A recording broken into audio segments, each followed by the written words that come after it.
Hey, it's Mark Linear with your video thought for the day. You like my shirt? It says, give thanks.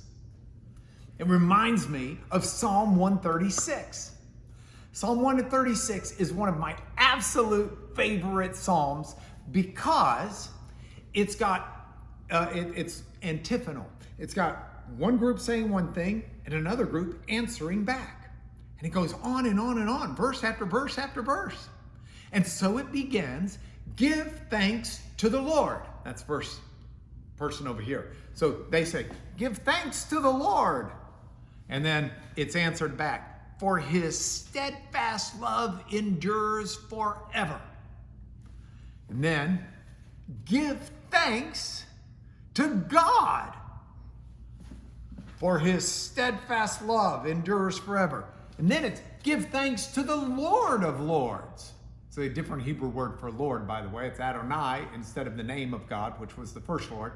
And then the answer back, for his steadfast love endures forever. And it goes on to recount all of these different things God has done. And every time one is recounted, the person answers, for his steadfast love endures forever. So here's what I want you to do. I'm going to say give thanks to the Lord, and I want you to say to yourself inside your head or whatever, for his steadfast love endures forever. But before you do, I want to make sure that we're thinking the same thing when we say the steadfast love of the Lord endures forever. Steadfast love is a translation of a Hebrew word, chesed. Chesed is a fantastic word that's really hard to translate into just one English word. It's not the kind of thing like most ancient Hebrew words. It's not the kind of thing where you have a one-for-one substitution. There's not just one English word that picks it up. Chesed is rooted firmly in the idea that God is always faithful to do what God has promised he'll do. See, the steadfast love of the Lord, that's where that steadfast comes from. God will be faithful to love you.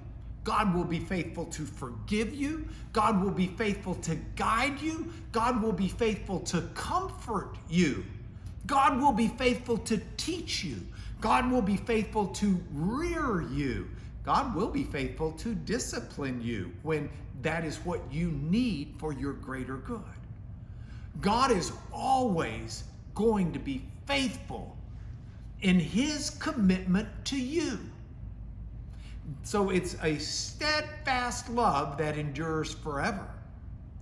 What's more, though, is that part of the idea of chesed that's love.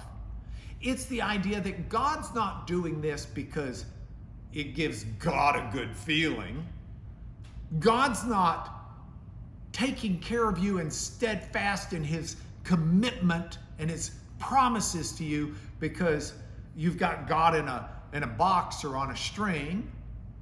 God's doing it because he has made a decision out of his care for you and me to be that way.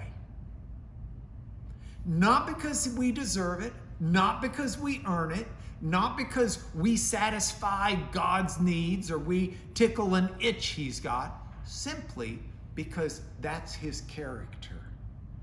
But that's why it's steadfast and reliable. It's not dependent on you and me.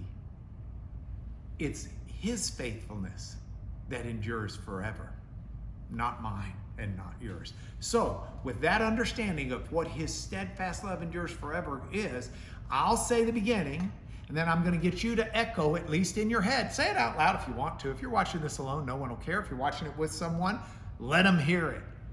But your response is, his steadfast love endures forever. You ready? So give thanks to the Lord.